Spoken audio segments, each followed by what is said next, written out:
Anafira, Afisena, Daniel, Nur Iza, Devansa, Riasti, Ikan, Alivia, Adira, Indira, Tantri, Tantri tadi, Rizwan, Rifki, Aldino, Ahmad Fauzi, Yulkis, Rama, Eraha,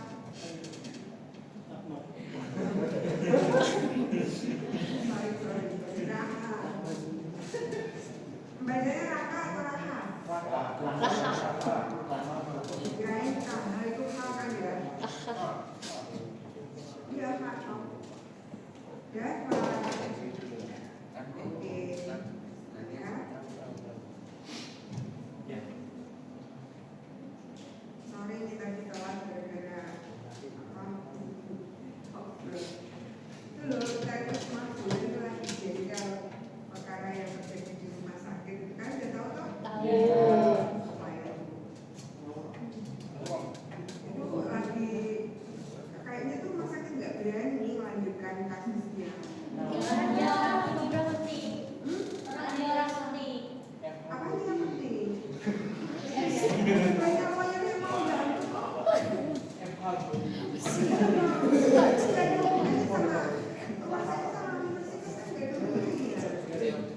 Dia orang penting di universitas tapi kan bukan orang penting di rumah sakit, bukan orang penting di yayasan juga. Kalau dosen biasa, cuman dia itu ketua BEM loh. Iya. Tapi kan dia arogansi kayak gitu kan juga bener lah. Iya. Terus asranya, kalau saya dokter asra itu kan memang kalau ya orangnya itu udah gitu. Tapi itu udah nggak beres. Tapi ini udah banyak dihujat kok di sosmed. Mantap. Oh, kalau semua mahasiswa kedokteran itu harusnya ikut membunyi gitu loh. Jadi kan kelihatan banyak yang kan bukannya enggak, fakultas tidak akan ngejemkannya dan komentari tidak malah kita kalau perlu kalian semuanya bunyi gitu. Ayo, marah-marah gitu loh ke itu ke akunnya di ini, akun di pasalnya di private. Iya.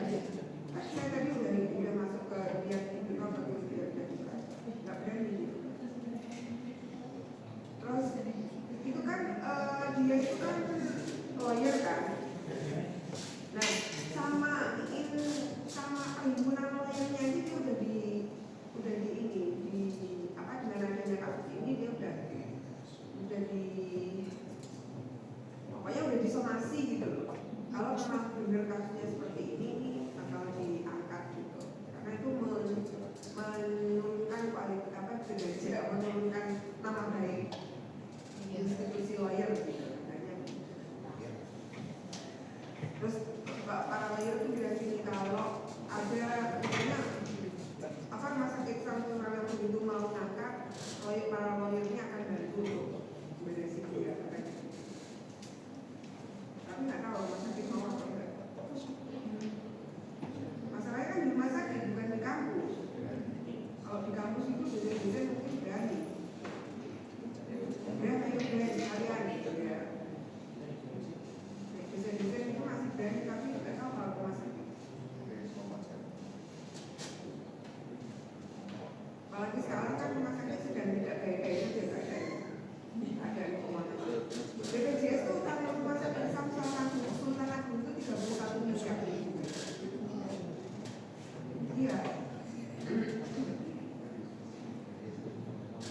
Jadi dokter-dokter itu sekarang hati-hati banget untuk merawat pasien, gitu ya, untuk memasukkan ke ini apa, memasukkan ke perawat, maksudnya dia datang ke OGD dengan untuk dirawat, gitu loh. Itu kan macam-macam prosedurnya itu hati-hati juga. Kasih obat juga hati-hati, memberikan terapi juga hati-hati. Hati-hatinya karena tadi BPJS nggak mau ke apa, salah klaim itu nggak mau kasih ini. Mau yang klaim udah bener aja dia masih punya utang 31 M di Sultan Agung, belum rumah sakit yang lain. Jadi BPJS itu udah nggak beres sekarang keadaannya. Nah makanya dengan keadaan kondisi keuangan rumah sakit yang kayak gitu kan, kayaknya rumah sakit juga nggak berani mengambil langkah hukum gitu terhadap kejadian itu. Sepertinya gitu. Tapi kan itu loh parah banget saya. Masuk sampai dokter diutos.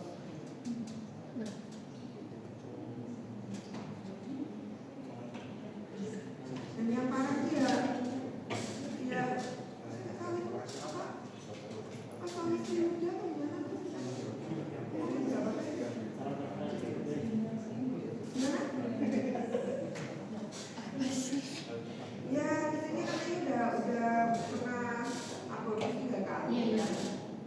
Terus ditawari sosio nggak mau.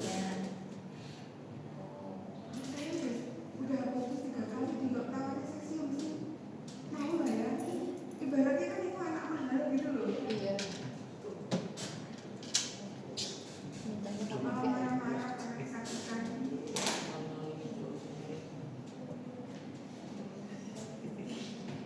Saya dengar ceritanya aja sih kalau nggak nyadar gitu.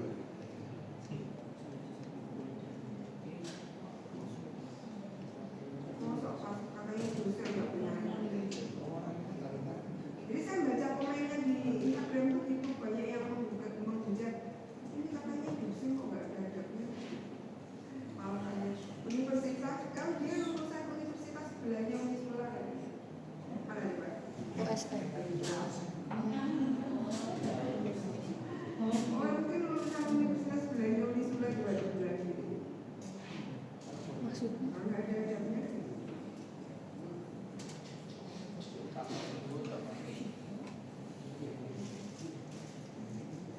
Namanya melahirkan sakit itu memang harus melalui fase sakit kita punya anak.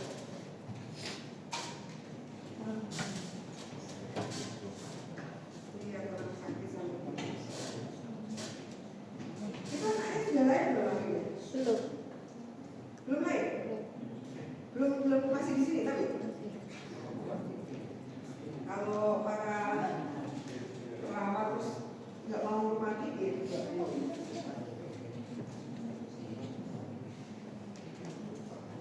Kalau perawat dan biayanya nggak mau perawat dia terus gimana juga.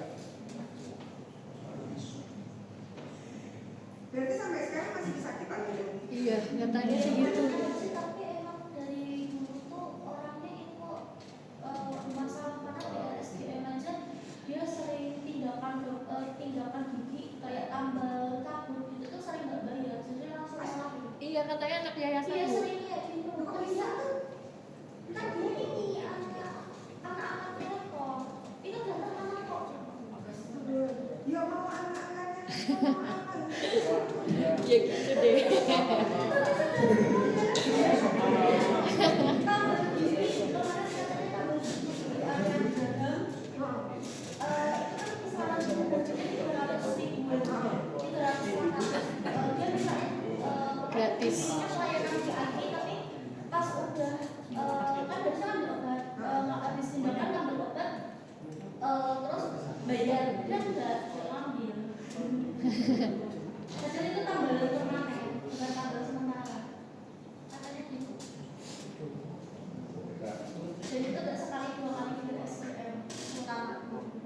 Itu belum tentu kalau Pak Eko tahu terus Pak Eko setuju dengan prosedur yang kayak gitu loh. Serius itu.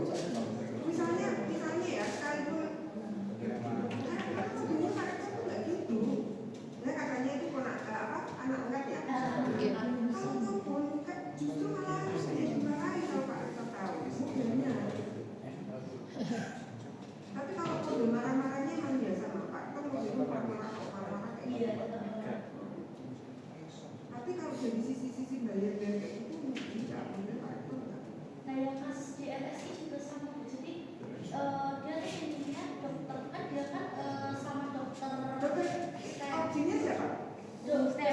Ke Steph. Ke Steph. Iya. Itu pinginnya dokter Steph itu tuh Nungguin. sebelum dia datang. Iya, Jadi dokter dia Steph-nya mau nungguin sama dokternya terus lebih di antrian pertama tanpa lewat yang kalau di CMB kan ada antriannya ada lewat situ. Jadi dia harus langsung yang pertama. Itu dari awal dari kemarin pas katanya Ada misalnya kalau misalnya kita benar-benar kaget sama Pak Renal, Iya. Si laki-laki ya, ini kata ke sana ini. ya Ya gitu sih Bu, emang susah. masa sekarang kan sejarah biasa katanya. Nah itu biasa nama ibunya ada mengerikan semua.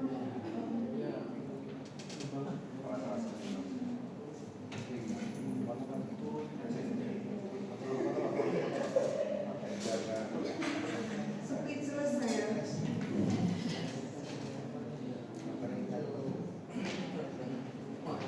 Iya, cuma ya lihat apa komen-komen di Instagram gitu kan ya, terus ini dosen kok gak ada adabnya sama sekali ya gitu kan ya. Kan malu-malu profesi dosen juga gitu loh. Dosen kok gak ada adabnya. Makanya kalau kalian itu belum gitu loh, kalian semuanya ngomong gitu loh di Instagram supaya kasus ini tuh jadi gede gitu. Iya. Iya, biar orangnya entah dapat punishment apapun gitu ya, itu harus ada.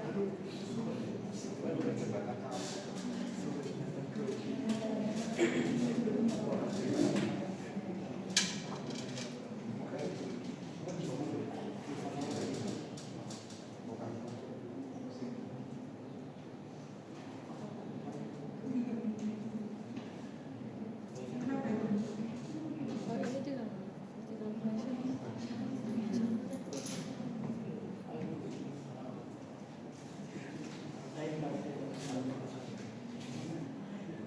Ini nggak mau, ini kenapa ya?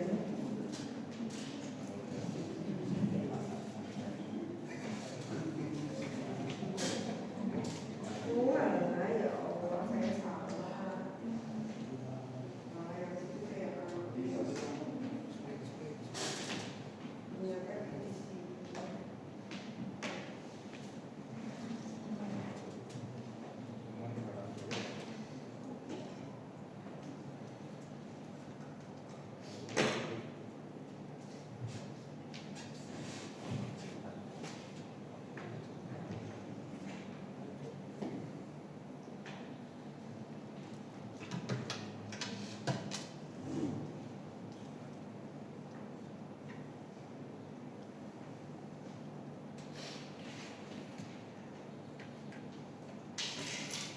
Ya sudah, kita kembali ke topik. Ya, jadi sekali lagi seperti tadi saya akan memberikan apa namanya penekanan-penekanan gitu ya, ada clue-clue yang perlu kalian catat, penting saya akan sampaikan ini penting loh ya, gitu. Itu harus kalian baca baik-baik. Siapa tahu nanti soalnya keluar karena seperti yang sering saya sampaikan, kita itu kan ada bank soal, terus nanti itu soal itu akan selalu diacak gitu loh. Untuk topik ini itu akan diacak mana yang akan keluar dari puluhan soal yang sudah masuk itu, nanti akan keluar mana itu diacak oleh sistem ya, oleh kita.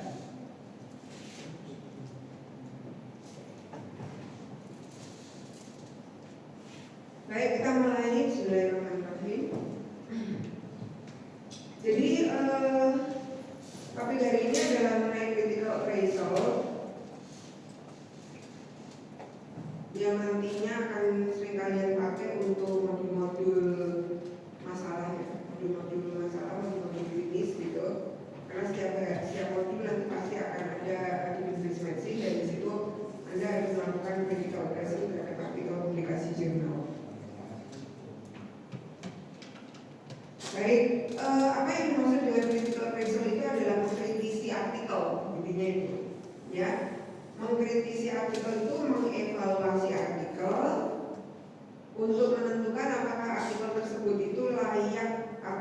juga gitu, dijadikan rujukan. Tuh. Nah, critical appraisal ini merupakan salah satu langkah dari evidence-based medicine. Anda tahu ada 5 langkah di IPM ya, dan critical appraisal ini langkah ketiga. Langkah pertama adalah memformulasikan masalah. Di situ kalian menyusun PICO. Ini saya tambahkan di sini. PICO biasanya. Ya, formulasi masalahnya dengan PICO. Apa aja PICO itu? Patient atau population ya, kalau di populasi di masyarakat berarti population, terus intervention, comparator atau ya comparator ya, pembanding ya. Kemudian outcome. Langkah kedua adalah searching artikel atau mencari artikel. Langkah ketiga melakukan critical appraisal. Langkah keempat apply to the result to population problem ya, penerapan pada pasien, dan langkah kelima adalah evaluasi. Ini langkah-langkah IPM. Nanti untuk IPM akan dijelaskan oleh Dr. Yuli. Nah, yang penting adalah ini. Ini dicatat. Ini sering keluar. Ya, untuk pertanyaan-pertanyaan klinik yang sifatnya adalah intervensi, ya, maka desain yang harus dicari adalah RCT. Desain artikel yang harus dicari adalah RCT, atau kalian boleh juga systematic review. Ya, systematic review meta analisis. Untuk untuk masalah pertanyaan klinik etiologi, artikel yang harus dicari RCT, atau boleh cohort, boleh case study, case control saya. Ya, ingat-ingat. Untuk etiologi tahu kalau kalian faktor risiko itu loh ya. Untuk etiologi atau faktor risiko, artikelnya nanti yang harus dicari desainnya adalah artikel yang terbaik adalah RCT, boleh cohort, boleh case control. Ini sering keluar nih yang model-model kayak gini. Kemudian untuk uji diagnosis, sudah saya jelaskan kemarin, uji diagnosis tentunya adalah konseksional atau boleh ya harus konseksional. Ya, konseksional untuk uji diagnosis. Ini juga sering keluar. Jadi desain terbaiknya yang harus dicari adalah konseksional. Teknik sampingnya adalah random atau konsekutif ya. Kemudian prognosis baru kita pelajari tadi siang, survival analysis ya, dengan menggunakan Kaplan-Meier. Desain terbaiknya tentunya adalah cohort, karena melihat ke depan. Survivalnya bagaimana gitu. Ya, cohort. Jadi untuk prognosis makanya desain terbaiknya adalah cohort. Nah ini, itu yang biasa jadi pertanyaan di ujian, baik itu intervensi, etiologi, kemudian uji diagnosis maupun prognosis. Ya. Ini dipelajari baik-baik. Kemudian untuk kekuatan bukti pasti yang paling tinggi adalah meta analisis. Habis itu systematic review, baru kemudian RCT. Ini yang paling atas. Ya, ini yang paling atas. Kemudian di bawahnya ada cohort tadi untuk survival ya, untuk prognosis ya. Untuk prognosis. Kemudian case control juga untuk case control untuk etiologi, cohort, case control untuk etiologi, prognosis pakai cohort juga. Nah, animal research atau laboratory studies ya, animal research atau laboratory studies yang biasa ada kalian kerjakan untuk skripsi itu levelnya dari paling bawah. Gitu, levelnya dari yang paling bawah. Nah, ini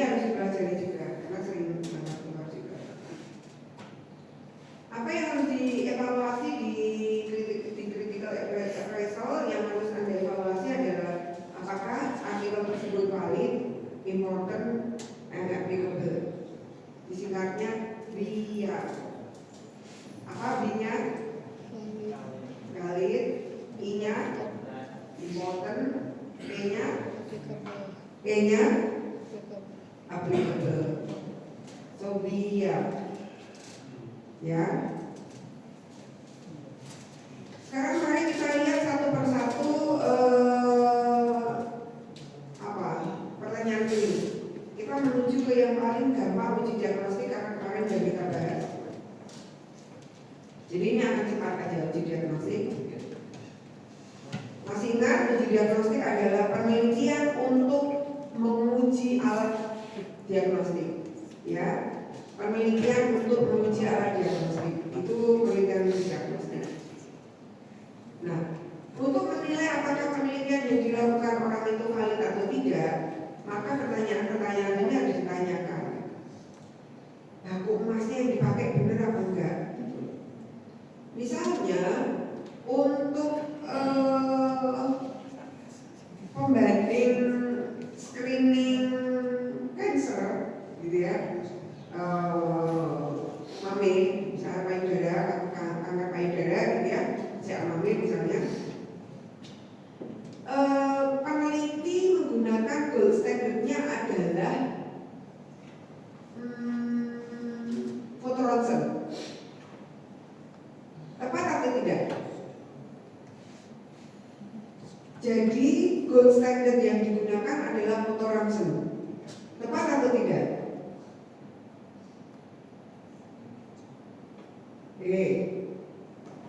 Kok pada tidur? Ayo, gold standardnya untuk screening CA-B atau kanker payudara adalah foto ronsen. Benar atau enggak? Hah? Benar? Tidak, harusnya apa? Biopsinya terus diapakan? Biopsi itu cuma ngambil ini aja, PA. Tuh, jadi ketepatan penetapan gold standard itu bagian dari yang diuji dari validitas sebuah penelitian uji diagnostik. Kalau dia salah mengambil gold standardnya, maka validitasnya jelek gitu. Ya, gitu. Jadi harus dilihat emasnya benar apa enggak. Kemudian kalau dia mau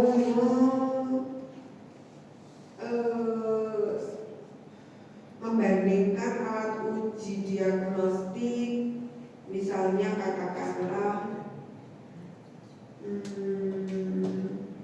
batu pedu, ya, batu pedu. Dia menggunakan peneliti menggunakan uji diagnostiknya adalah peneliti menggunakan gold standardnya adalah misalnya foto ronsen lagi. Tepat atau enggak? Foto ronsen sebagai gold standard batu pedu. Tepat atau enggak? Kalau udah nyampe ini belum sih? Materinya udah nyampe ini apa belum sih? Belum ya? Kalau batu pedu itu kan bisa dilihatnya paling nggak dengan USG ya. Batu dengan foto ronsen itu kayaknya belum bisa deh. Ya mungkin kelihatan sama-sama kita, tapi USG mungkin lebih pas. Jadi nggak bisa foto ronsen digunakan untuk gold standardnya batu pedu. Nah, yang kesalahan kayak gitu itu yang harus dianalisis, dicek gitu ya di uji diagnostik, ketepatan pemilihan uji gold standard ya. Kemudian spektrumnya luas, pasiennya banyak maksudnya. Kemudian pemeriksaan batu emas dilakukan tanpa memandang uji diagnostik, makanya menggunakan cross sectional ya. Terus kemudian menilai dengan ini kemarin sudah dipelajari. Terus yang dihitung adalah ini kemarin sudah dipelajari. Terus yang dilihat adalah sensitivitas, spesifisitas, kemudian positif predictive value, negatif predictive value sudah dipelajari. Ya, ini. Oke. Ini kemarin rumusnya. Ya. Sensitivitas itu hasil apa? Saya tanya lagi. Sensitivitas hasil apa?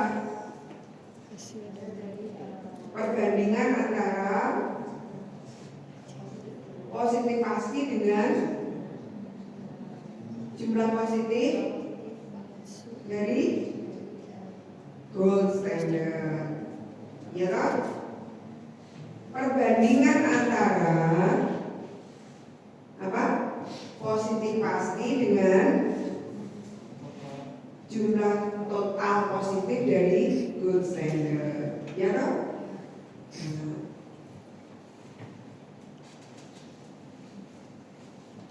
Gitu kan? Ini positifnya gold standard nih. Segini ini positifnya gold standard, ini positif, terus dia ada di sini. AC ini positifnya gold standard. Ya ini kan sini kan gold standard. Yang sini alat uji baru, ya kan?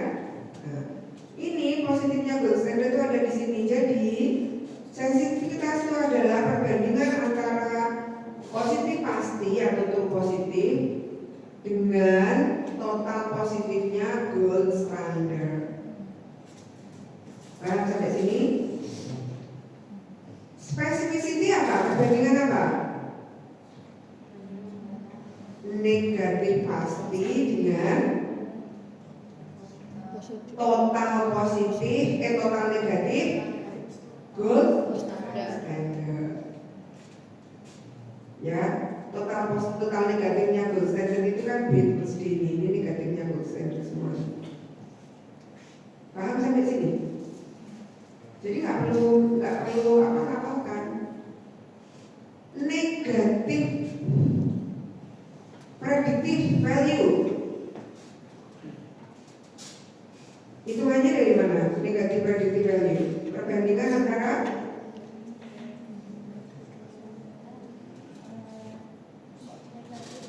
negatif pasti dengan cowok-cowok, kalian ada di mana? Ayo jawab. Negatif pasti perbandingan apa? Coba ayo. Perbandingan antara negatif pasti dengan positif total. Negatif predictive value. Ini gimana negatif positif value? Negatif predictive value ini harusnya ya. Negatif predictive value perbandingan antara apa? Negatif pasti dengan total negatif gold standard ini. Ini gimana? Ini kurang satu nih ininya. Ya. Oke. Terus positif predictive value perbandingan antara positif pasti dengan total positif dari alat uji baru.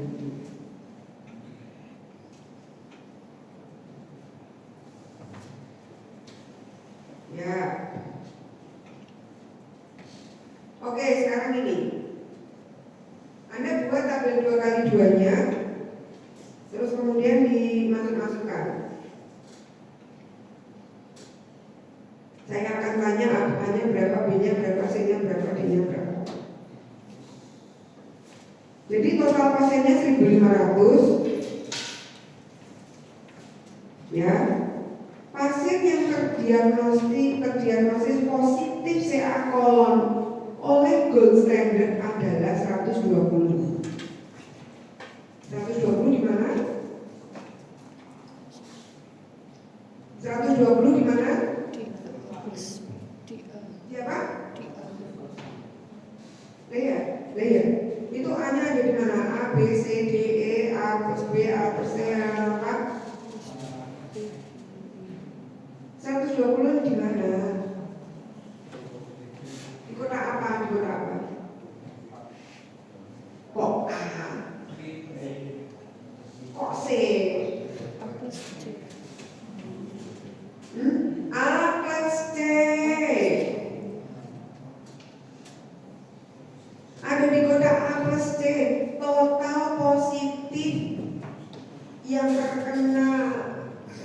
kolon oleh gold standar 120. Berarti positif dari gold standar itu yang bawah itu atas itu 120 itu loh. Ya, yang terdiagnostik positif CA kolon oleh FOB test adalah 250. Ini di apa? 250 di apa? A plus B. Positif oleh alat uji baru. A plus B. 250. Jadi 250 di mana? A plus B. Di mana? A plus B nggak sih? Kalian bikin dulu tabelnya. Ini tabel ini bikin dulu, kosongin tulisan-tulisannya. Atau boleh ini CA kolon ini ya. Ya boleh ditulisin, ini kurang satu dulu, satu lagi ini harusnya A plus C dulu, D plus D gitu. Ini bikin dulu terus diisi dengan ini. Ya diisi dulu, nanti saya tanya.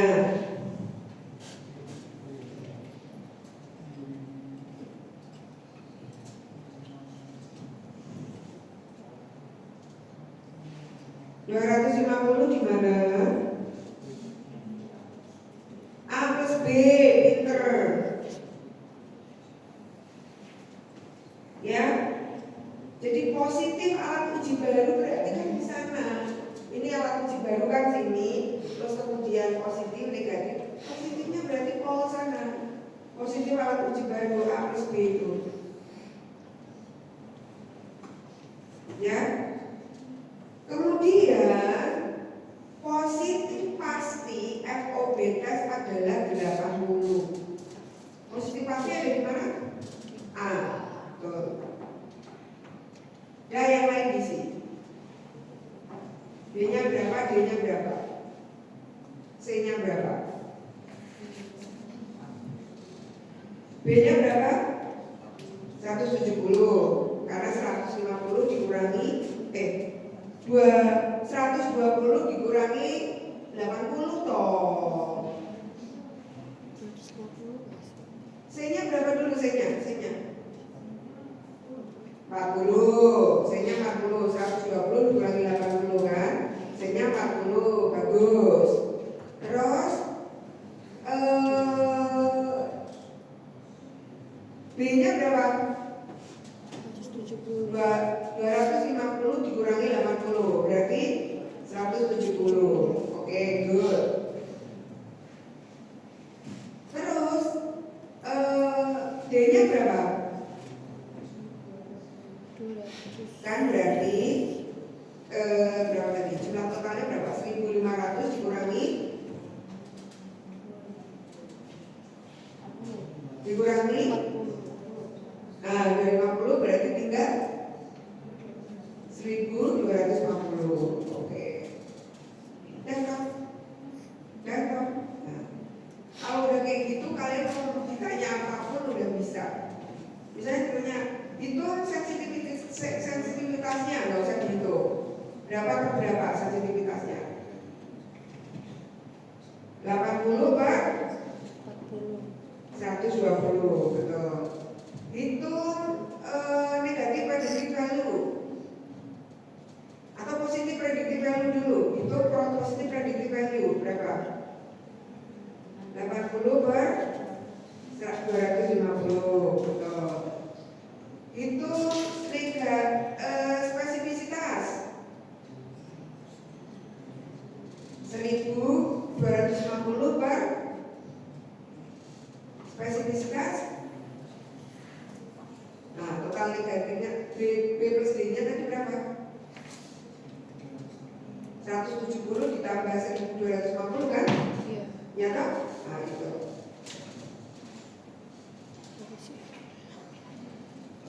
Ya, nih. Ini soalnya biasanya soalnya satu, tapi kemudian pertanyaannya banyak. Kadang ada pertanyaannya 3, ada 4 gitu loh.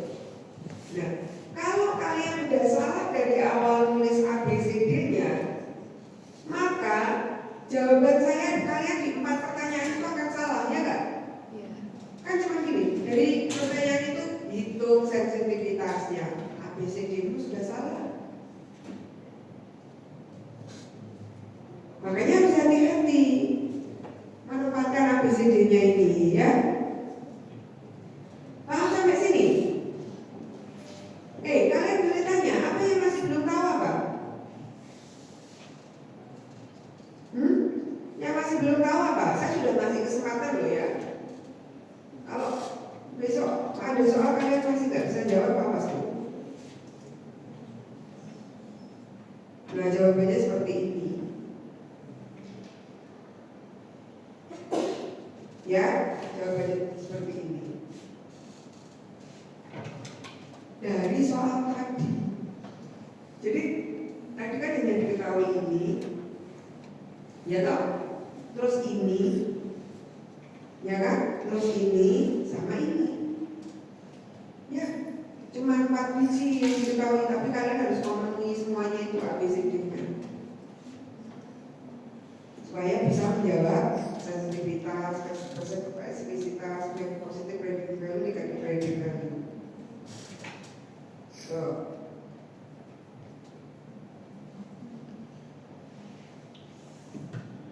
Misalnya ada begini.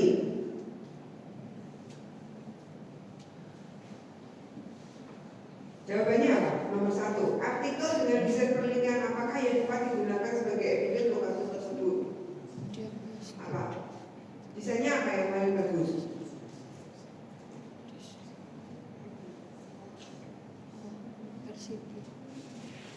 Ini pertanyaannya apa? Pertanyaan klinisnya.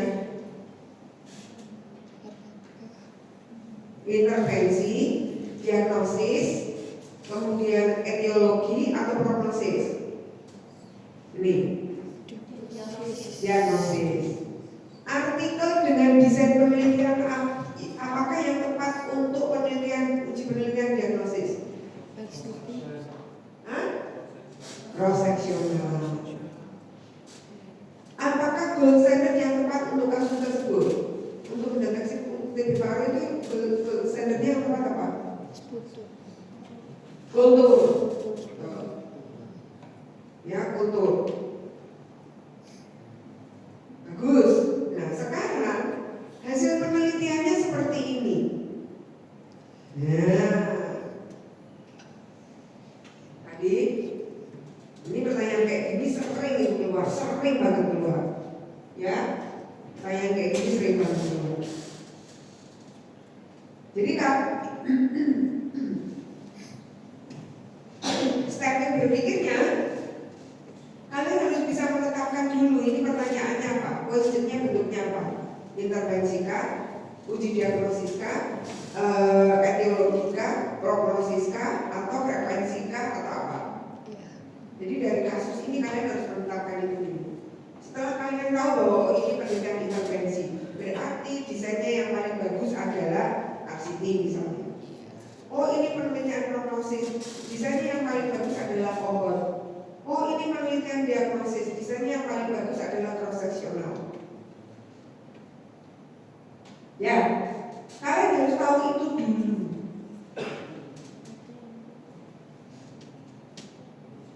Tuh, ya. Sekarang kalau kasusnya seperti ini, coba. Di artikel sudah disebutkan ya sensitivitas dan spesifisitasnya. Jadi kalian nggak perlu hitung lagi. Tapi kalian harus menghitung yang lain. NPV-nya berapa, PPV-nya berapa, gitu ya, akurasinya berapa. Tuh, misalnya nih, kultur expert tentunya dibandingkan dengan kultur. Sensitivitasnya adalah 83%. Ya, itu diperoleh dari 383 per 462. Oke. Jadi dari sini diketahui A-nya berapa? 383. 383. Karena sensitivitas itu adalah A per A plus C.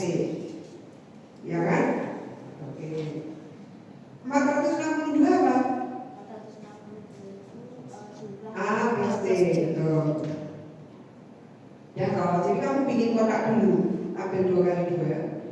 A-nya 383, C-nya 462. A plus C-nya, A plus C-nya. Gitu. Dari ini misalnya dari ekspor aja ya, kita belum lihat yang ekspor ultra, dari yang ekspor aja. Ekspor tentunya dibandingkan dengan kultur.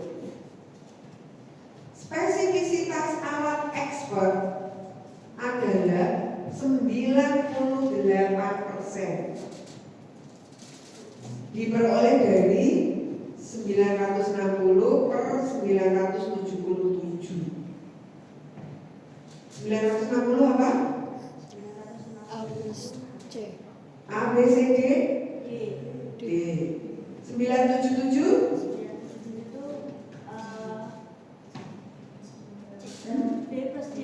B plus D. Oke?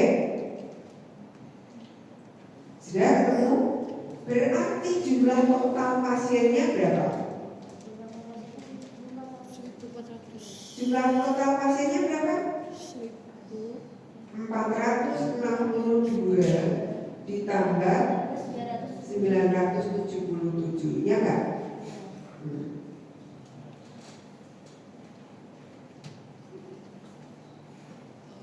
Ya.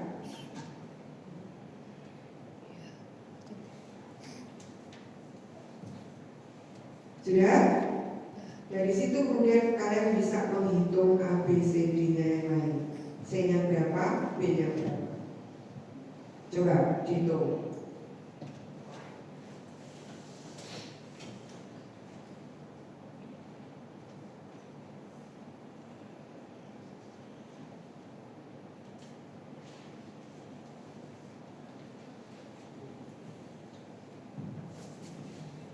B berapa ketemu? Itu ketemu 17. 17 diperoleh dari mana? 900. 977 dikurangi 960. Bagus. Terus kemudian A plus B berapa? A plus B itu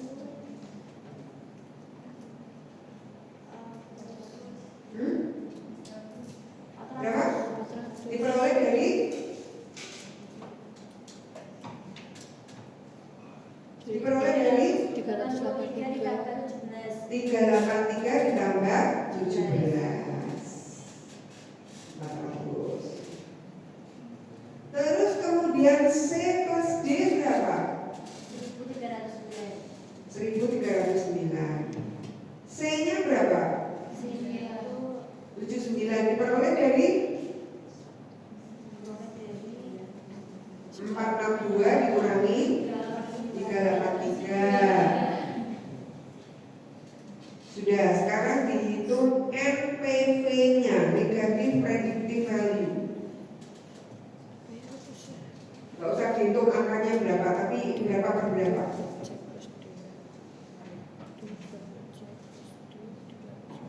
NPV-nya berapa? Teman-teman jangan tidur, jangan main HP. Ya Allah, kamu itu dikasih kesempatan. Ini tak bela-belain saya aja, kalian sampai siang-siang.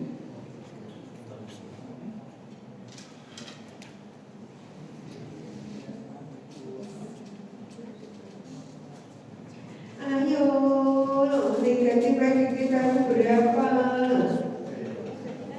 D-nya kan berarti kan ini kan 960 Per 139.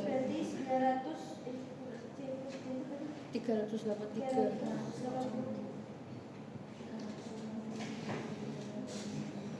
berapa? Masuk C plus D 309. 960 ditambah berapa cek mesti? 360 tambah 79 itu berapa? 1039. Ya, berarti negatif predictive value 960 per 1039. Positif predictive value-nya berapa? 383 per 400. Akurasinya sekarang masih kan nggak akurasi?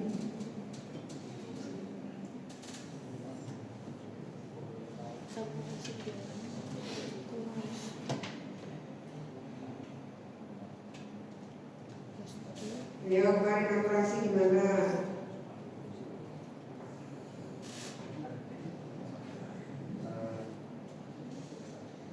Akurasi gimana kemarin? Perbandingan apa?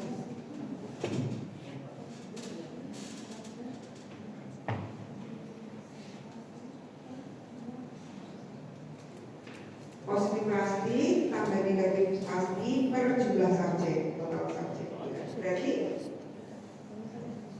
383 ditambah 960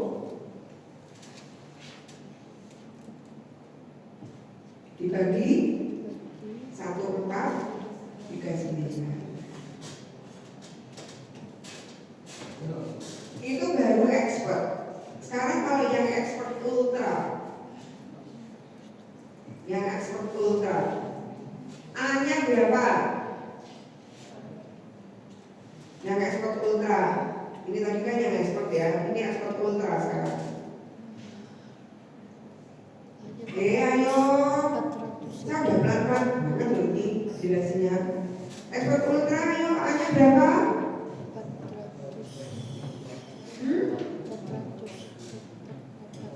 Ini loh, berapa? Ini expert ultra A-nya, sensitivitasnya kan 48 per 402. Berarti A-nya berapa? 408.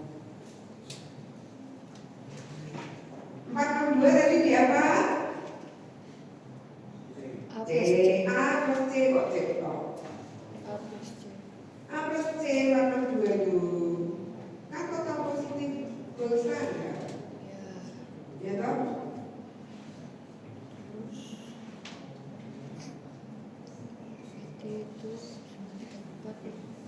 Kalian masih paham apa belum sih? Coba. Yang dimaksud total positif itu ini loh, ini kan positif, ya toh.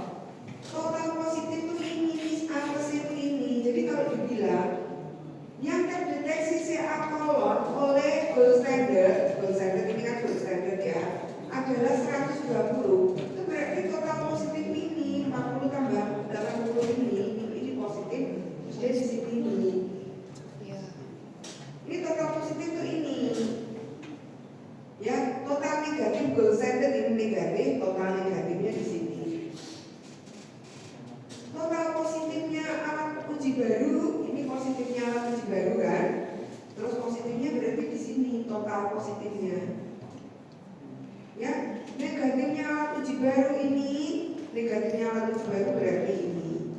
Berarti kalau negatif positif predictive value adalah negatif pasti dibagi ini. Ya, NPV-nya. Positif predictive value adalah ini, ya, dibagi ini. Jadi negatif predictive value ya, ini dibagi ini, sorry. Ini NPV-nya, negatif predictive value. Positif predictive value-nya ini dibagi ini. Kenapa prediktif itu lihatnya di alat uji baru? Ya karena masih prediksi. Alat uji baru masih prediksi karena dia belum gold standard gitu loh. Makanya pembaginya adalah positif di sini, total positif alat uji baru dan total negatif alat uji baru. Untuk prediksi lihatnya di alat uji baru. Untuk sensitivitas spesifisitas lihatnya di gold standard. Jumlah total gold standard. Ya. Ayo. Yang ini 934 ini untuk apa? Angka apa? 934 untuk angka apa? Kok A? Mungkin spesifisiti kok A. D. Positif pasti. D per 977 berarti B plus D. B plus D. 977 apa? D. B plus D. B plus D. Ya, 977 B plus D. Udah, setelah itu semuanya bisa diisi. Iya, paham nggak? Jangan monok-monok aja, tapi dipahami. Benar kok bisa tahu itu 408 itu ada di A dan ada di A plus itu dari mana? Sensitivitas itu kan rumusnya A per A plus C ya toh? Nah ini 48 per 462. Berarti kan 48 nya itu A, 462 nya A plus C kan gitu. Ya toh?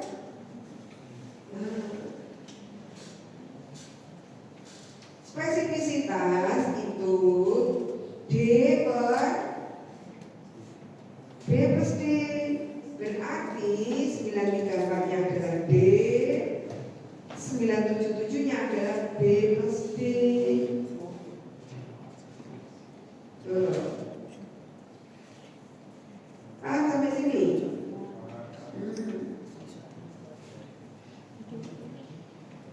Nah ini jawabannya yang untuk expert, ini jawabannya yang untuk expert proposal.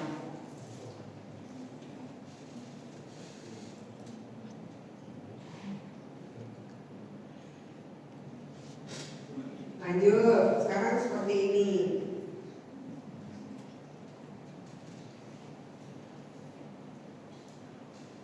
Dokter menemukan artikel dengan hasil sebagai berikut.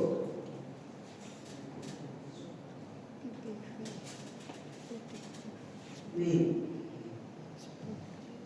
expert positifnya, positif expertnya 164. Jadi kalau dibilang positif positif expert ini total positif alat uji baru ya. Negatif expertnya adalah 116, false positifnya 24 dan false negatifnya 0. False positif itu ada di mana posisi? False positif ada di mana? D. C plus D. C plus D. False positif. Ya. Jadi dia itu sebenarnya negatif oleh gold standar, tapi dinyatakan positif oleh alat uji baru. Ya, dari dia B. B 24. Oke. Coba kalau ini dibikin ABCD 164 ini ada di mana?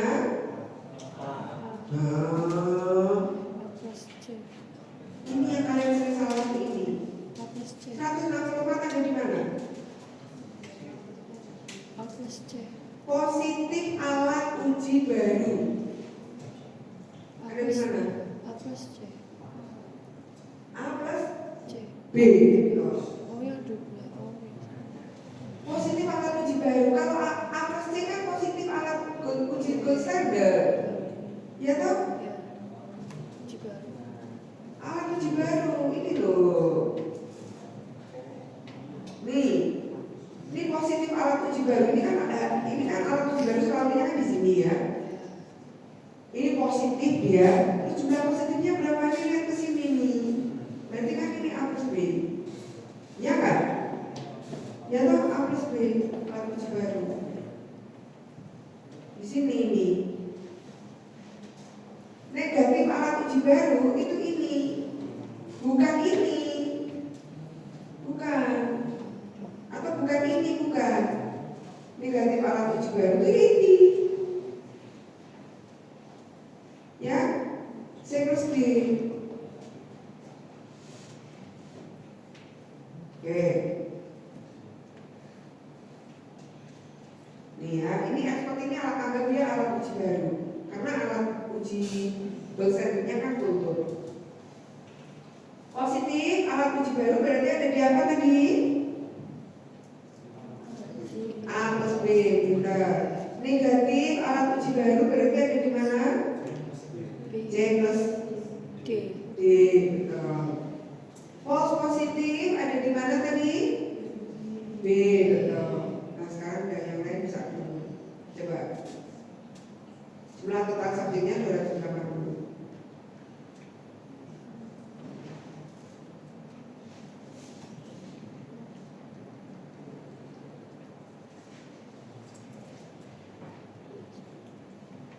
False negatifnya 2, false negatifnya 0. Ya, ingat-ingat. False negatif itu ada di mana? D. Dia sebenarnya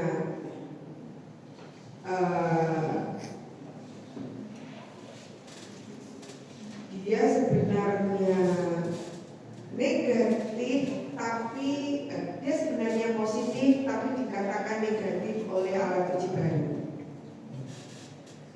Sebenarnya positif itu kan berarti positif oleh gold standard tapi negatif oleh alat uji baru, ya kan? Nah, gimana tuh? Berarti B plus. Positif oleh gold standard tapi negatif oleh alat uji baru itu di apa? Di kotak yang mana? Itu false negatif itu. C, betul. Jadi nolnya di C. Paham gak sih kalian, masih paham gak? Belum? Gini, satu J.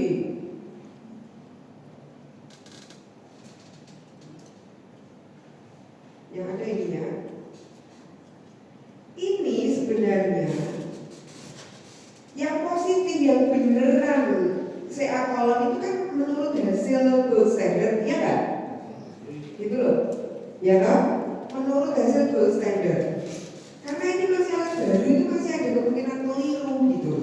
Tapi kalau gold standard itu sudah dianggap sebagai alat uji yang pasti gitu loh maksudnya. Nah, ketika oleh gold standard dinyatakan positif, ini di sini kan positif semua. Oleh gold standard berarti kan dia positif, gitu kan? Ini positif kan? Yang di sini oleh gold standard ini sebenarnya negatif, gitu.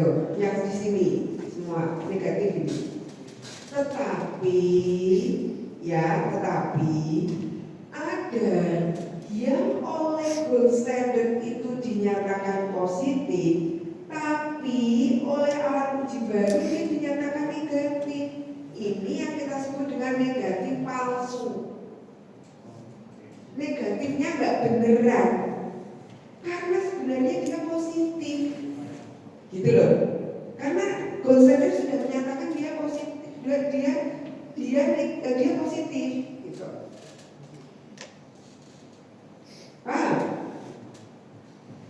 Masuk akal nggak coba? Penjelasan saya bikin mudah apa belum? Ini semuanya 80 dan 40, 120 orang ini sebenarnya dia kena CA kolon. Kalau dideteksi pakai kolonoskopi misalnya, ya 126 ini positif nih, pokoknya dia udah kena CA kolon.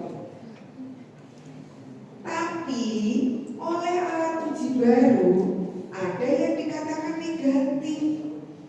Berapa orang yang dikatakan negatif oleh alat uji baru? 40. Yang di sini ini negatif semua oleh alat uji baru. Ini yang kita sebut dengan negatif palsu, gitu loh. Ya, ini yang kita sebut dengan negatif palsu. Dia sebenarnya positif tapi dibilang negatif oleh alat uji baru. Makanya negatifnya nggak beneran. Begitu juga dengan positif palsu. Positif palsu bagaimana? Ini kan katanya kolonoskopi, katanya gold standard kan semuanya negatif nih yang di sini, ya kan? Ya kan? Tapi tiba-tiba oleh alat ini dinyatakan positif 170 orang ini. Padahal dia sebenarnya itu nggak kena, dia nggak kena cancer. Tapi alat uji baru bilang ini kena cancer. Nah ini yang kita sebut dengan positif, kita sebut dengan negatif palsu. Sorry. Positif palsu. Positif palsu. Iya, positif palsu. Kita sebut dengan positif palsu karena positifnya ini ya palsu dia. Iya. Wong alat uji gold standardnya bilang dia nggak kena kok, tapi tiba-tiba dia bilang kena, berarti kan positifnya palsu. Gitu. Jadi Anda harus tahu yang dimaksud positif. Kalau positif pasti kan Anda tahu ya. Di sini alat uji baru menyatakan dia positif, alat uji gold standardnya juga bilang positif. Ini 80 orang ini. Ini 100.210 ini alat uji gold standardnya bilang dia nggak sakit, alat uji barunya juga menyatakan dia nggak sakit. Ini udah benar negatif palsu, ini benar positif palsu. Nah yang ini ya ini negatif palsu. Dia bilang negatif, padahal sebenarnya dia positif. Yang di sini positif palsu. Dia bilang positif, ya ini bilang positif, padahal dia sebenarnya negatif. Namanya positif palsu. Tuh. Jadi kalian harus tahu menempatkannya positif palsu di mana, negatif palsu di mana dan seterusnya. Oke, sampai sini paham? Ya. Nih ya. Jadi 164-nya di mana? Tadi A plus B. B. 116-nya ada di mana? C plus D. C plus D. B. 24-nya ada di mana? B. B. 0-nya ada di mana? C. 280 ada di mana? Total A plus B plus C plus D. Ya, good. Terus ketemunya yang D-nya berapa? 116. A-nya berapa? 140. Good. Kalau begitu kan kalian udah tahu jawabannya ya. Akurasinya berapa jadinya? 140 ditambah 116 dibagi 280. Ya, bagus.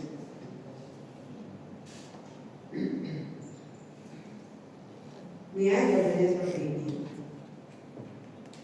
Oke. Nah kemarin tabel ROC-nya juga sudah saya jelaskan juga. Yang penting adalah ini area undetermined ini ya. Ini dia harus lebih dari 60%. Maka baru bisa dilihat sensitivitasnya. Kalau dia masih 0,5 seperti ini belum bisa. Ya dia harus di atas 0,7. Atau bahkan ada yang bilang 0,7. Tapi kalau menurut saya sih 0,6 bisa ya masih mudah ya.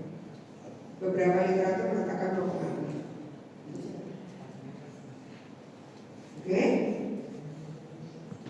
Terus signifikansinya ada di sini. Jadi ini nggak jelas nih apa tidak signifikan, artinya alat uji barunya itu nggak bagus gitu. Ya.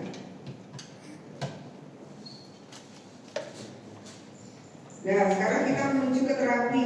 Nah, terapi ini yang sering nanti bakal dipakai. Terapi itu yang sering ditanyakan adalah apakah desainnya apa? Ya, jadi kalau ada artikel terapi atau intervensi gitu, desainnya yang ditanya apa? Harusnya apa desainnya? Terapi atau intervensi desainnya apa? Desain penelitiannya yang paling bagus? RCT. Kalau nggak RCT apa yang lebih bagus lagi? Systematic review atau meta? Ya, good. Terus kemudian apakah kelompok sebanding sejak awal? Dilihatnya dari mana coba? Kalian tahunya di artikel nanti Kalau kelompok itu sebanding sejak awal dilihatnya dari apa?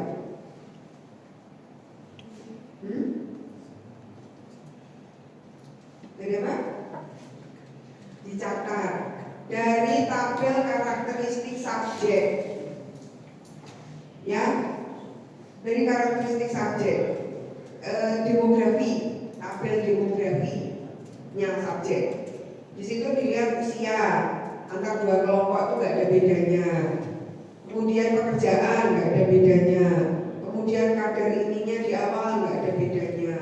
Kemudian apalagi dua kelompok nggak ada bedanya. Jadi semuanya nggak boleh ada beda di awal sebelum dikasih baseline karakteristik itu loh ya.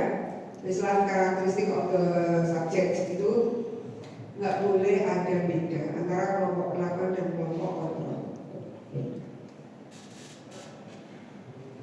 Terus kemudian yang ditanyakan lagi adalah blank, single blank, double blank, triple blank. Sekarang saya tanya, single blank itu apa?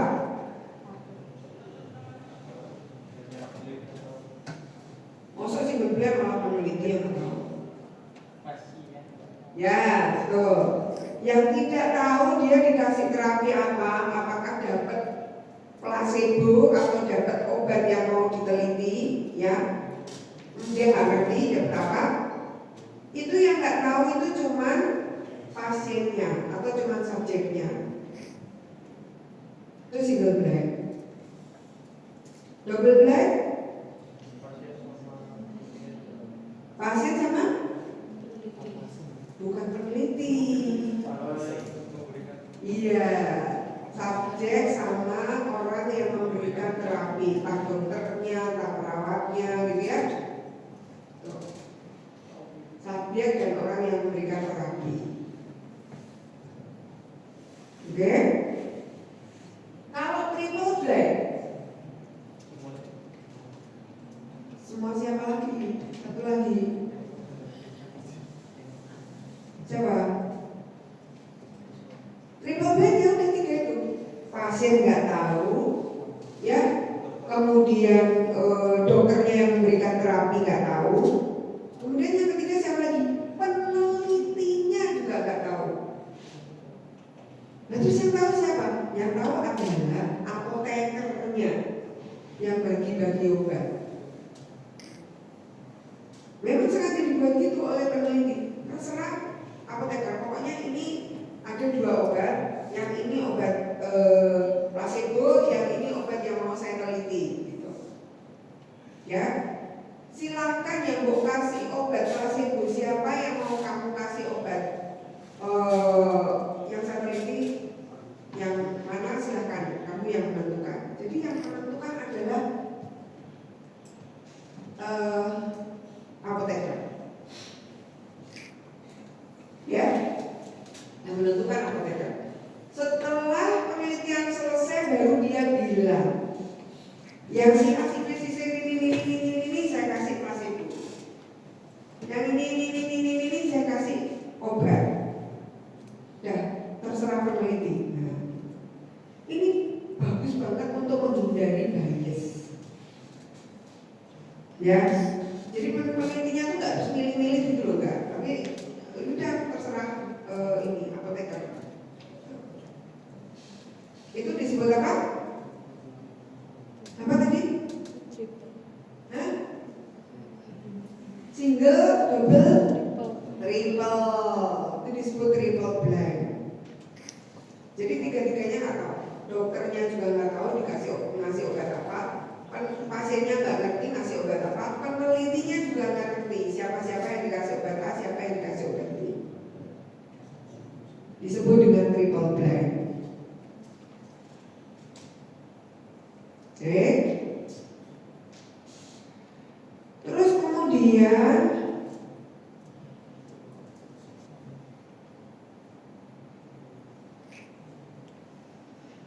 intention to treat analysis ini juga sering keluar.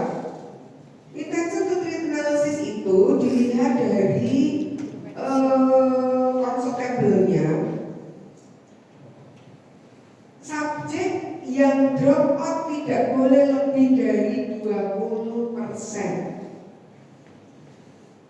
Ya, Jadi subjek yang tidak mengikuti follow up tidak boleh lebih dari 20%. Ini itu sering keluar di soal juga. Oke.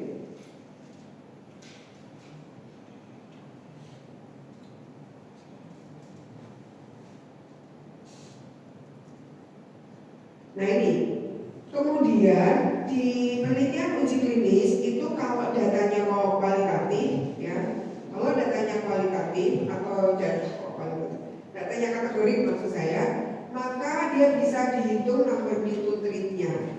Kalau datanya numerik, nggak bisa dihitung number needed to treat. Ya, ini number needed to treat-nya atau jumlah yang dibutuhkan untuk diobatinya rumusnya seperti ini. Jadi yang pertama dihitung ARR-nya dulu. Ya, ARR itu adalah absolute reduction rate dan kalian harus berhati-hati dengan efek yang mau diteliti. Kalau efeknya positif, misalnya kesembuhan, keberhasilan, itu ya, itu kita sebut dengan efek positif. Rumusnya absolute reduction rate adalah A per A plus B dikurangi C per C plus D. Ya, kemudian nomor induknya adalah 1 per absolute reduction rate.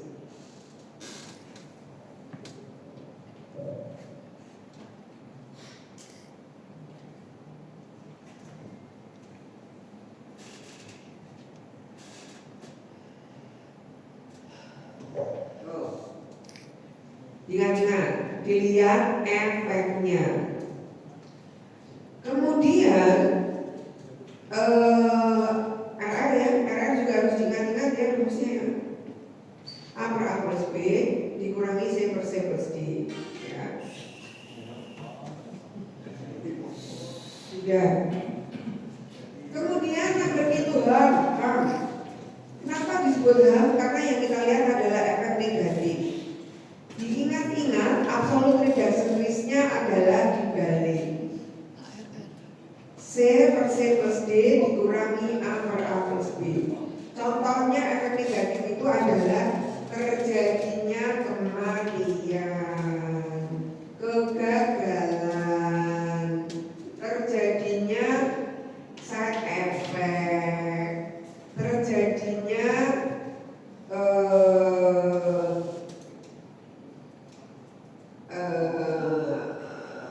adverse event. Adverse event itu kejadian tambahan gitu, misalnya jadi pusing, jadi mual, jadi hipertensi kayak gitu. Jadi kemudian tiba-tiba malah jadi stroke, dan itu adverse event. Ya, itu hal jelek, makanya kita sebut dengan HAM. Untuk number itu HAM, absolute reduction risk-nya rumusnya dibalik. C per C plus D dikurangi A per A plus B. Diingat. Ya, diingat-ingat. Kemudian number perhitungannya adalah 1 per AFR. Ya, nah ini yang harus Anda ketahui rumus-rumusnya. Oke.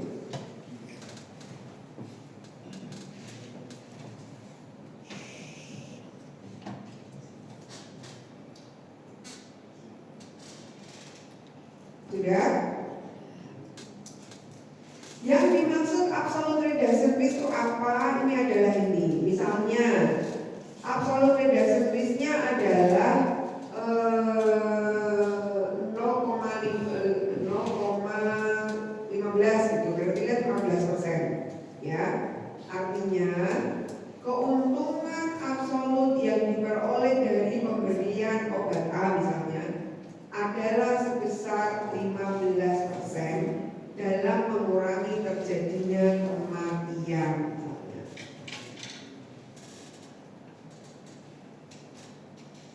Tuh, ya.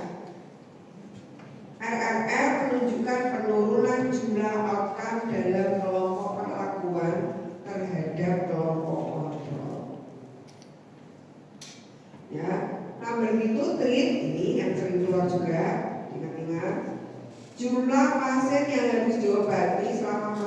penelitian agar dapat mencegah terjadinya kasus. Misalnya NNT-nya ditemukan adalah 5, dibutuhkan 5 orang untuk diobati agar dapat mencegah terjadinya 1 kasus gitu. Ya. Nah, number nitrit itu akan bagus kalau nilainya kecil. Jadi nilainya kecil yang kita butuhkan.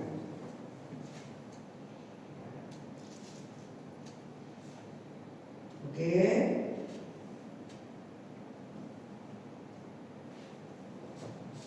Ini udah sering ya. Nih. Coba ditentukan Vikonya, pertanyaan kliniknya, desain penelitian terbaik untuk kasus tersebut apa? Ayo.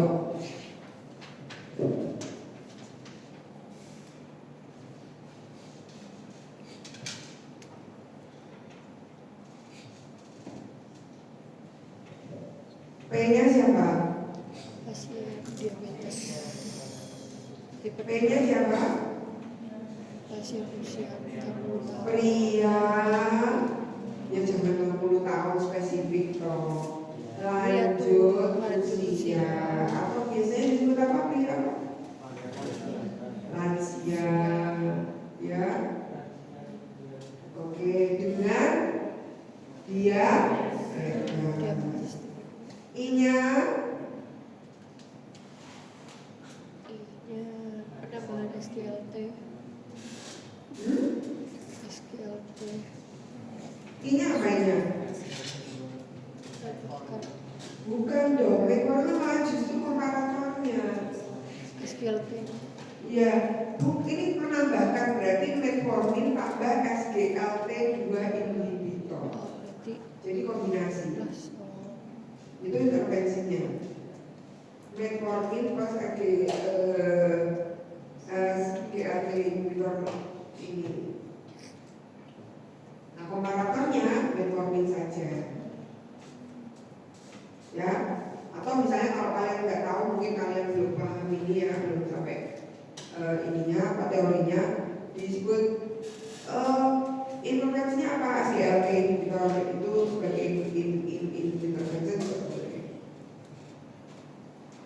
ya, jadi metformin plus ini ada 2. iya. Jadi metformin plus SGLT inhibitor atau metformin plus sulfonylurea. Jadi ada 2-nya di situ. Ya. Nah, kalian dokternya itu ingin mengetahui mana yang lebih bermanfaat. Apakah lebih bermanfaat ditambahin SGLT inhibitor SGLT2 inhibitor atau lebih bermanfaat ditambahkan sulfonylurea saja. Nah, itu berarti kalian tinggal mau naruh komparatornya yang mana, intervensinya yang mana. Karena dua-duanya itu mau diteliti oleh penelitinya. Nah, biasanya sih boleh tadi seperti jawaban kalian, SGLT inhibitornya dia ada di intervention, sulfonylureanya ada di komparatornya. Ya, outcome-nya apa? Outcome-nya apa? Menurunkan HbA1c. HbA1c. Ya. Apakah jenis pertanyaan klinis untuk kasus di atas apa? Questionnya apa? Intervensi, etiologi, diagnosis, prognosis atau frekuensi. Kasus ini pertanyaan klinisnya apa?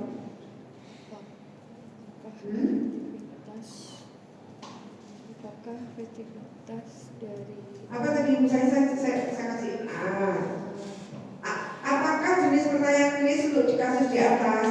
A. Intervensi, B. Diagnosis, C. Etiologi, D.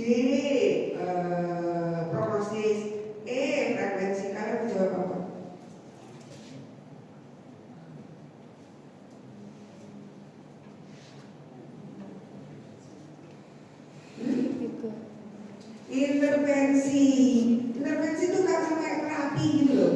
Ini kan mau nyari terapi yang paling bagus toh, iya kan?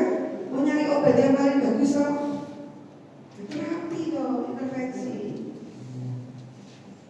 Ya, jadi kalau ada pertanyaan kasus begini terus kemudian ada pertanyaan klinis, ditanya ini pertanyaan klinisnya apa? Intervensi. Desain yang terbaik untuk kasus di atas apa? Itu kalau intervensi Hah? RCT. RCT. Iya, RCT. Kalau ada jawabannya systematic review, kemudian case control, cross sectional, kemudian cohort, kemudian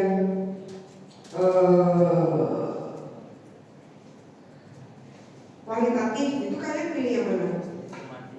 Systematic review.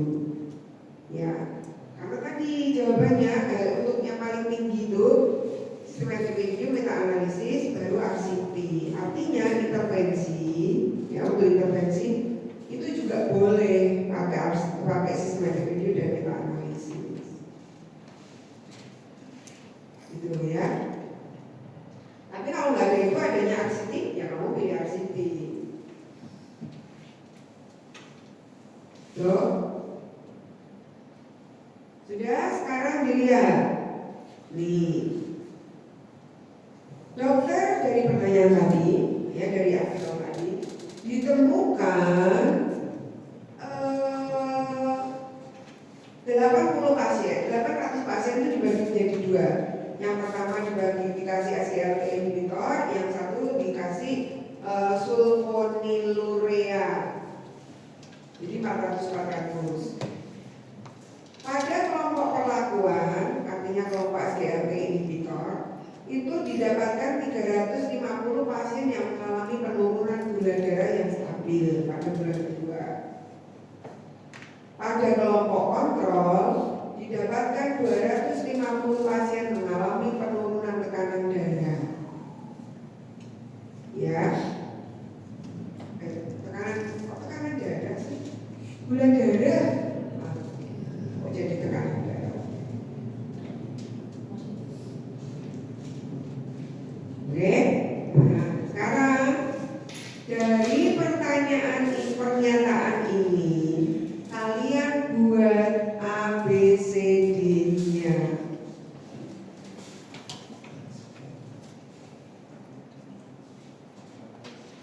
Nah, tabelnya beda sama tabel uji diagnosis loh ya. Tabelnya udah beda sama tabel uji diagnosis. Kalau uji diagnosis itu atas itu gold standard, positif negatif, kemudian kanan itu alat uji baru, positif negatif, ya kan? Kalau ini enggak ada gold standard.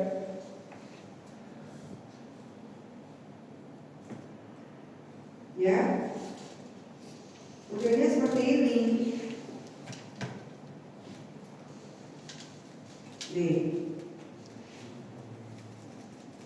faktor risiko itu yang faktor risiko yang itu artinya dia intervensi, ya, yang tidak ini kontrol. Kemudian efeknya misalnya tadi yang soal kita penurunan gula darah ya, penurunan gula darah atau penurunan HbA1c yang dia berapa, yang tidak berapa dari intervensi dari kontrol. Ya, contohnya begini. Nih, ada dua yang diujikan, azitromisin dan sipropoxasin. Kemudian clinical success ini keberhasilannya. Nah, kalau tadi kan kita berarti penurunan HbA1c, yang dia turun, yang tidak menurun berapa? Dari azitromisin berapa yang menurun, dari sipropoxasin yang menurun berapa, kan gitu.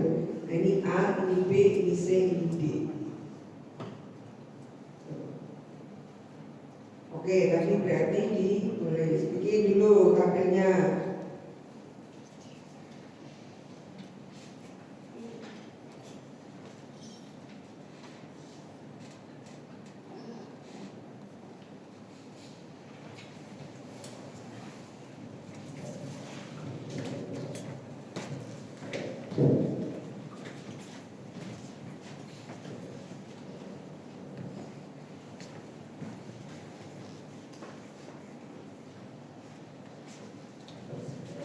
Sudah? Hanya berapa?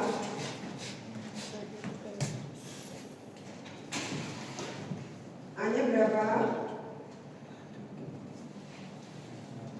SGLT inhibitor yang mengalami penurunan gula darah itu ada 350. Berarti 350 ini apa? 350 ini apa? A, B, C, D? Bagus. Pada kelompok kontrol 250 pasien mengalami penurunan gula darah, bukan tekanan darah ya. 250 ini apa? A, B, C, D? Kok 250 kok B? C. 250 C. Jumlah total pasiennya ada berapa? 800. Berarti B-nya berapa? Hah?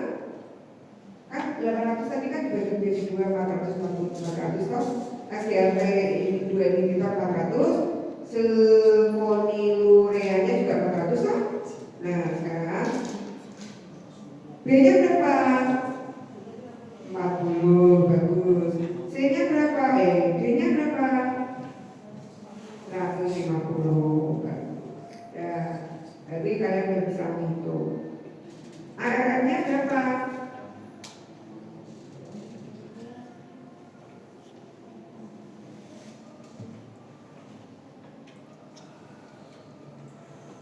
ARR kan A per A plus B. Karena ini efek positif ya, penurunan gula darah berarti kan efek positif.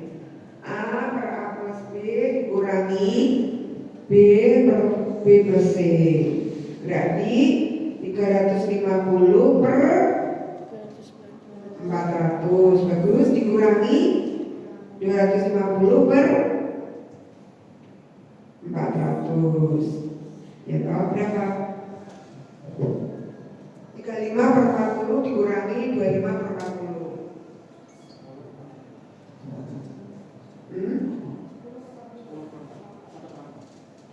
1 per 0,25. 0,25.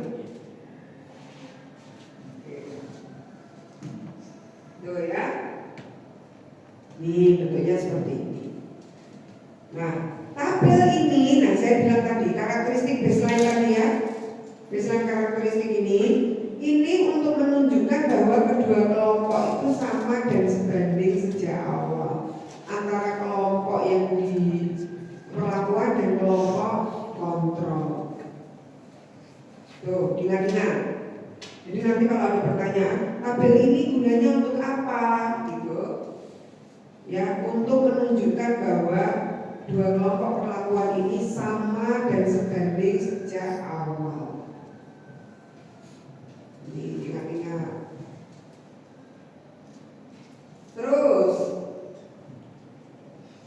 ada soal seperti ini.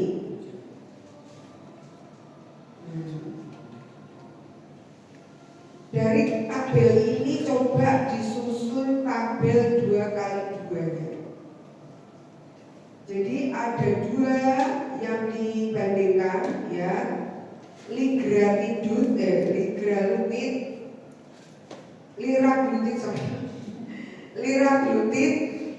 ya, dan ini intervensinya. Kemudian pembandingnya adalah placebo. Ya, liraglutid dan placebo.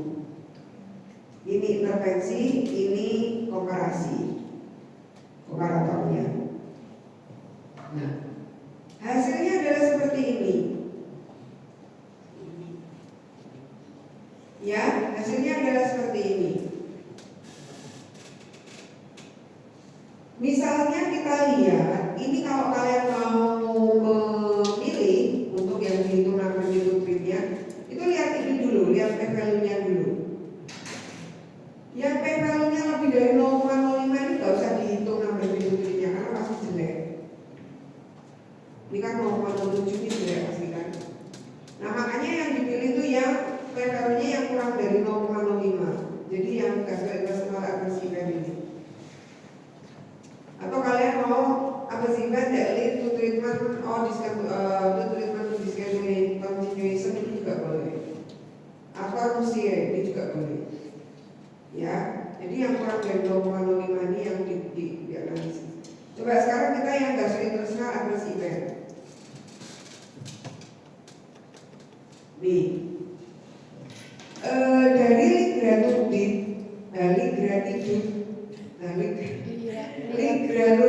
liraglutid, astagfirullahaladzim.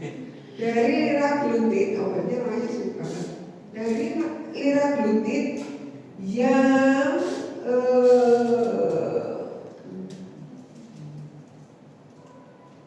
mengalami event, maksudnya mengalami gastrointestinal adverse event itu ada 319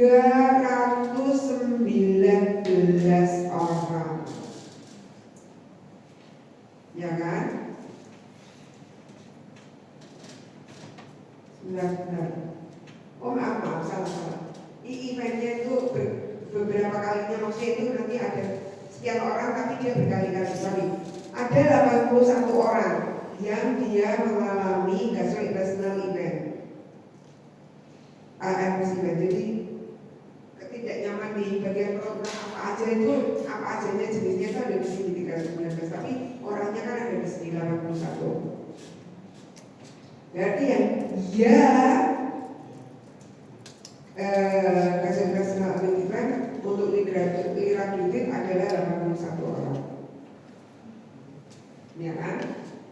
Yang mengalami ketidaknyamanan ketidaknyamanan gastrointestinal untuk placebo cuma 46 orang. Berarti yang placebo adalah 46. Oke? 81 ini kalian tulis di mana? A, B, C, D? A, betul. 46 ini kalian tulis di mana?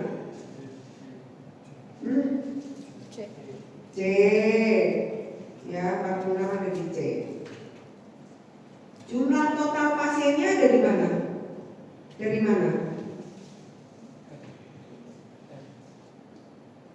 Ini jumlah total liraglutid ada 125 orang. Ini kalian pelajari nanti soalnya ada yang kayak gini. Yang saya lihat kemarin, yang soal-soal yang awal-awal lama-lama itu ada ini juga. Jadi jumlah pasien liraglutidnya, ya A plus B-nya itu ada 125 orang. Jumlah pasien placebo-nya berarti C plus D-nya ada 126 orang. Dah, dihitung. B-nya berapa? B-nya berapa? Coba.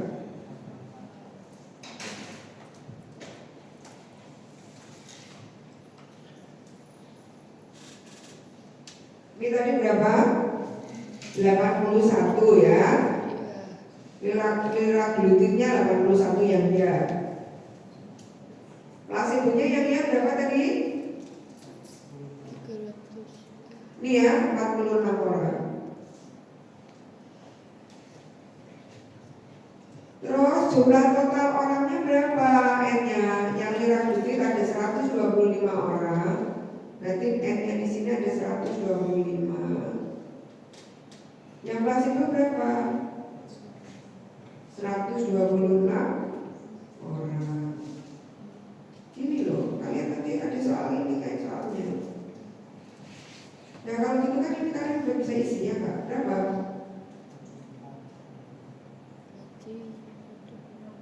Empat puluh? Ini 80. Dan kau bisa dihitung toh. Number nutrient-nya berapa? ARR-nya.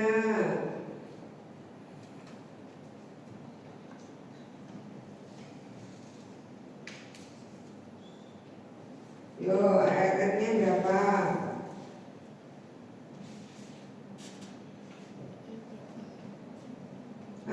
Per A plus B. Ini efek positif atau negatif? Positif. Ketidaknyamanan gastrointestinal itu positif atau negatif?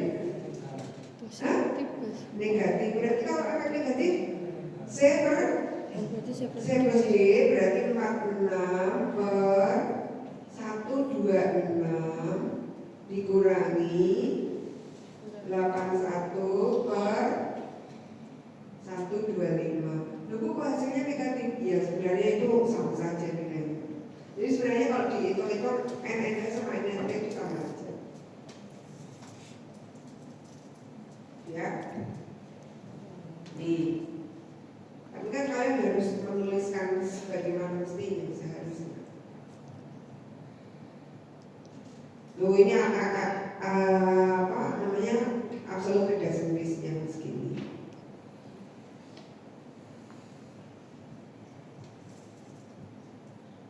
Oke, ini kemudian untuk uji prognosis kemarin sudah kita pelajari di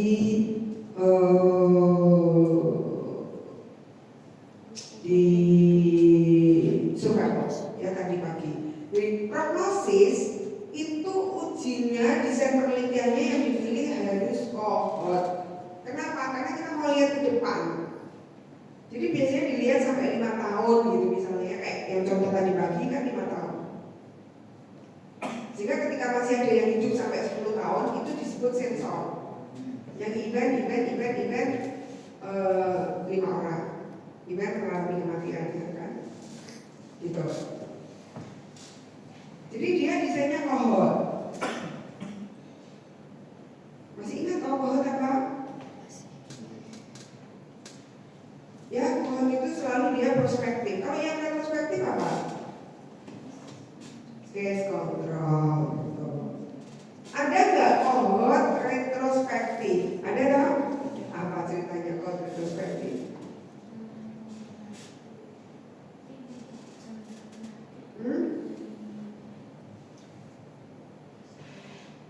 Dia kohort tapi retrospektif.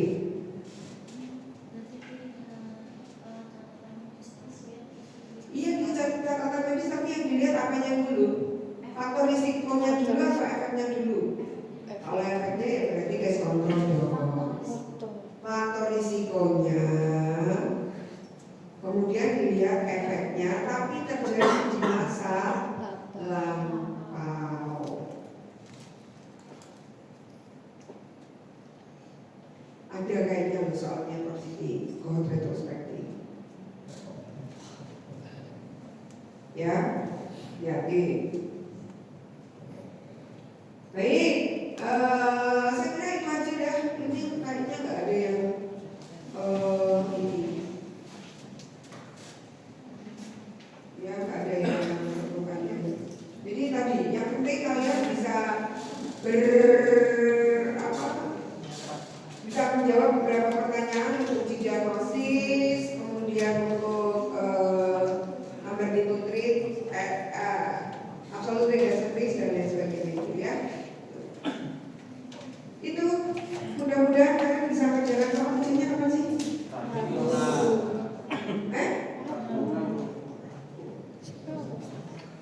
Iya. Ya udah, itu aja mudah-mudahan semuanya nilainya bagus-bagus ya.